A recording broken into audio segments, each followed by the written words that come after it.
ഏതാനും സമയം മുമ്പ് ഞാനൊരു വീഡിയോ ഉണ്ട്. അത് സാക്ഷാൽ നമ്മുടെ പ്രതിപക്ഷ നേതാവ് രാഹുൽ ഗാന്ധി ടെക്സാസിലെ വിദ്യാർത്ഥികളുടെ ചോദ്യങ്ങൾക്ക് മറുപടി പറയുന്നതാണ്. അതിനെക്കുറിച്ച് ഞാൻ വേറെ പറയാം. പക്ഷേ അതിൽ കൃത്യമായി അദ്ദേഹം ഒരു പരാമർശം നടത്തി.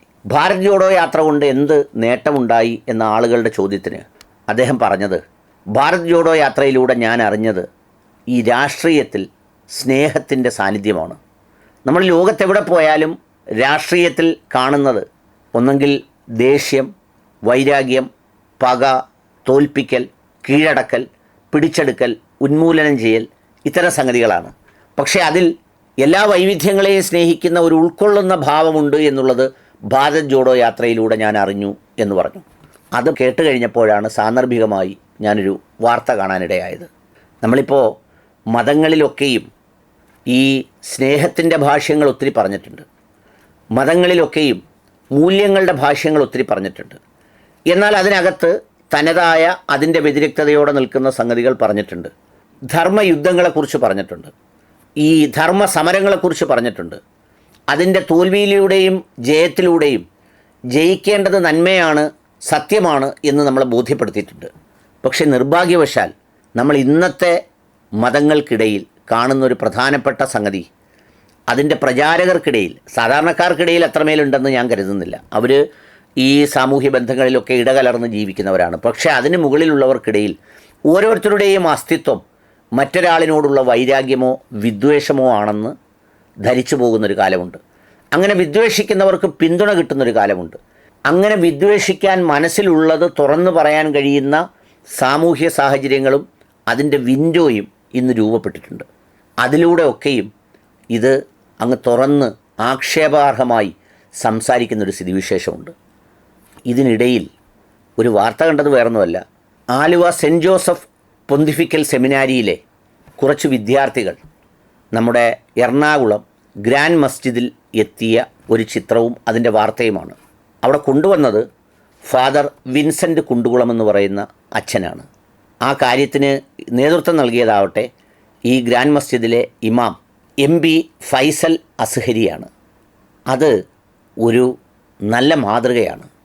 ഏതാണ്ട് 10 വർഷം മുമ്പാണ് ഇത്തരമൊരു ആശയം ഫാദർ വിൻസെൻ്റ് കുണ്ടുകുളം, ഇദ്ദേഹം നമ്മുടെ ഇമാം ഫൈസൽ അസ്ഹരി ആലുവയിലിരിക്കുമ്പോൾ ഇങ്ങനെ സംസാരിച്ചത്. അതായത് ക്രൈസ്തവ സമുദായത്തിൻ്റെ തിയോളജിക്കൽ സ്റ്റഡിയിൽ മറ്റു മതങ്ങളെ പരിചയപ്പെടൽ ഒരു പ്രധാന കണ്ടൻ്റാണ്. ഇസ്ലാം മതം അതൊക്കെ ചെയ്യേണ്ട കാലം കഴിഞ്ഞു കേട്ടോ. കാരണം നമ്മുടെ ദർസുകളിൽ ഓതുന്ന വിദ്യാർത്ഥികൾ പഠിച്ചിറങ്ങേണ്ടത് എല്ലാ മതങ്ങളുടെയും ഒരു സാരാംശം എന്താണെന്നും അതിനുള്ളിലെ സ്നേഹത്തിൻ്റെ സന്ദേശം എന്താണെന്നും അതിനുള്ളിൽ ഒരു സമൂഹത്തിൽ യോജിച്ച് ജീവിക്കാൻ കഴിയേണ്ടത് എങ്ങനെയാണെന്നും വിശ്വാസപരമായി വ്യതിരിക്തത സൂക്ഷിക്കുമ്പോഴും സ്നേഹത്തിൻ്റെയും സാമൂഹ്യ ബന്ധങ്ങളുടെയും പങ്കുവെക്കലുകളുടെയും തലം എന്താണെന്നും ഈ നമ്മുടെ മദ്രസകളിൽ പഠിക്കുന്ന കുട്ടികളും പഠിക്കേണ്ടതുണ്ട്. അതിനൊരു നല്ല മാതൃക തുടങ്ങി വെച്ച ഈ ഫാദർ വിൻസെൻ്റ് കുണ്ടുകുളം എന്ന അച്ഛനെ ഞാൻ ഹൃദയം കൊണ്ട് അഭിനന്ദിക്കുന്നു, സ്വാഗതം ചെയ്യുന്നു. കാരണം അങ്ങനെ നേർക്ക് നേരെ ആ മതത്തിൻ്റെ ആളുകളോട് തന്നെ ആശയവിനിമയം നടത്തി കാര്യങ്ങൾ ചോദിച്ചു മനസ്സിലാക്കണം. അതിനുവേണ്ടി വന്നതാണ് ഈ കുട്ടികൾ. 10 വർഷമായി ഈ പ്രക്രിയ തുടരുന്നുണ്ട്. ഇങ്ങനെ കുട്ടികളെത്തി സാധാരണ ഒരു നമസ്കാരത്തിൻ്റെ സമയത്താണ് അത്ര വരാറുള്ളത്. അവർ വന്ന് ഈ നമസ്കരിക്കുന്ന പ്രക്രിയയൊക്കെ കാഴ്ചക്കാരായി കണ്ടുകൊണ്ടിരിക്കുന്നു. എന്നിട്ട് അതിനുശേഷം ആ പള്ളിയിലെ ഇമാമുമായും മറ്റുള്ളവരുമായും ഒക്കെ ആശയവിനിമയം നടത്തുന്നു.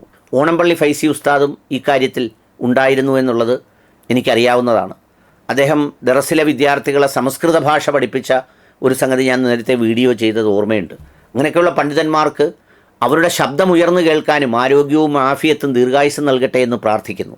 ഏതായാലും അങ്ങനെ വന്ന് ഏതാണ്ട് 2 മണിക്കൂറോളം അവിടെ ചെലവഴിച്ച് ഒരു 10-40 മിനിറ്റ് നീളുന്ന ഒരു സംഭാഷണവും അതിനുശേഷം പരസ്പരം ചോദ്യോത്തരങ്ങളുമാണ്.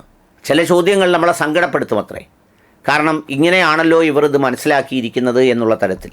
എന്നാൽ ചിലത് സന്തോഷമുണ്ടാകുന്നതും ഉണ്ടാവും. കാരണം പരസ്പര ധാരണയുടെ ഒരു തുല്യത, ഒരു വെള്ളി വെളിച്ചം ഇതിനിടയിൽ കാണാൻ കഴിയുകയും ചെയ്യും.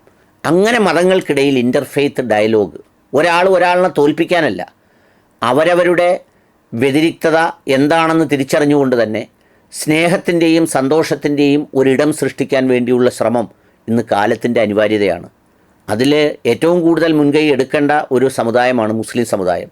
പക്ഷേ നിർഭാഗ്യവശാൽ പറയട്ടെ, ചില പള്ളികളിലെ ചില ഇമാമുമാർക്ക് ഇക്കാര്യത്തിലൊരു കാഴ്ചപ്പാടുണ്ടെങ്കിലും മറ്റ് ചിലർക്കൊക്കെ ഇപ്പോഴും ഇതിനോട് എന്തൊക്കെയോ പരമ്പരാഗത കാഴ്ചപ്പാടെന്ന് പറയുന്ന ഒരു അസഹിഷ്ണുത കാഴ്ചപ്പാടും ഉണ്ട്.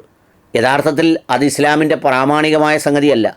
പ്രവാചകൻ്റെ കാലഘട്ടത്തിലൊക്കെ വ്യത്യസ്ത മതത്തിൽപ്പെട്ടവർ പള്ളിയിൽ വന്ന് ഈ പറയുന്ന പോലെ ഇരുന്ന് സന്ധി സംഭാഷണങ്ങൾ നടത്തുകയും ഒപ്പിടുകയും അതിൻ്റെ ധാരണയുണ്ടാക്കുകയും ചർച്ച നടത്തുകയും ഒക്കെ ചെയ്യുന്ന ചരിത്രമുണ്ട്. എന്നാൽ ഇടക്കാലത്ത് ഇതിലെ യാഥാസ്ഥിതികത്വം പിടിമുറുക്കിയ ഒരു കാലഘട്ടത്തിൻ്റെ കാലം കഴിഞ്ഞു. ആ കാലത്തിൻ്റെ മാറ്റം ഉൾക്കൊള്ളാൻ ഈ സമുദായ പണ്ഡിതന്മാർ തയ്യാറാവണം. അങ്ങനെ എന്തെല്ലാം കാര്യത്തിൽ മാറ്റം ഉണ്ടായി. ഇന്ന് എത്ര വീടുകളിലാണ് പണ്ട് നമ്മുടെ മക്കളുടെ വിവാഹം പിതാവ് പോയി കണ്ടു ഉറപ്പിച്ചു വന്ന് തിരിച്ചു വന്ന് ഇങ്ങനെ ആളുമായിട്ട് കണ്ടു ഉറപ്പിച്ചു എന്ന് പറയുകയാണ്. അതിനുശേഷമാണ് പെണ്ണുകാണൽ പോലും നടക്കുന്നത്. ഇന്നങ്ങനെ ഏതെങ്കിലും മക്കളെ കെട്ടിക്കാൻ കഴിയുമോ? അവരുടെ അനുവാദമില്ലാതെ അവർക്ക് സമ്മതമല്ലെങ്കിൽ ഏത് പിതാവിനാണ് വിവാഹം കഴിച്ചയക്കാൻ കഴിയുന്നത്? കാലത്തിനനുസരിച്ചുണ്ടായ ചിന്തകളിലെ മാറ്റമാണ്. ആ ചിന്തകളിലെ മാറ്റത്തിന് മതങ്ങളുടെ സാരാംശങ്ങളെ കൂടി പരസ്പരം അറിയുകയും മനസ്സിലാക്കുകയും ചെയ്യുന്ന തലത്തിലേക്ക് അതിനെ മാറ്റി മറിക്കേണ്ടതുണ്ട്. ഏതായാലും ആ ചടങ്ങിൽ TM ജലീൽ, VK അലി, റഷീദ് പൊന്നാരിമംഗലം എന്നിവരൊക്കെയും ഈ ചടങ്ങിൽ പങ്കെടുത്തു. ലവ് ജിഹാദ്, മുത്തലാഖ്, ജനറൽ ന്യൂട്രാലിറ്റി, ഷിയ സുന്നി വ്യത്യാസം, ഇസ്ലാമിൻ്റെ മരണാനന്തര വീക്ഷണം, നാസ്തികത തുടങ്ങിയ വിഷയങ്ങളെക്കുറിച്ചൊക്കെ അവർ പരസ്പരം ആശയവിനിമയം നടത്തുകയും ചെയ്തു. ഒരു മനോഹരമായ അനുഭവമാണ്, ഒരു വാർത്തയാണ്. അത് ദയവായി പ്രാക്ടീസ് ചെയ്യാൻ കഴിയുന്ന ഇടങ്ങളിലൊക്കെയും ഒരു പോസിറ്റീവ് വൈബ് എന്നുള്ള നിലയിൽ അതിന് അവസരമുണ്ടാക്കുകയും ചെയ്യേണ്ടത് അത്യാവശ്യമാണ്.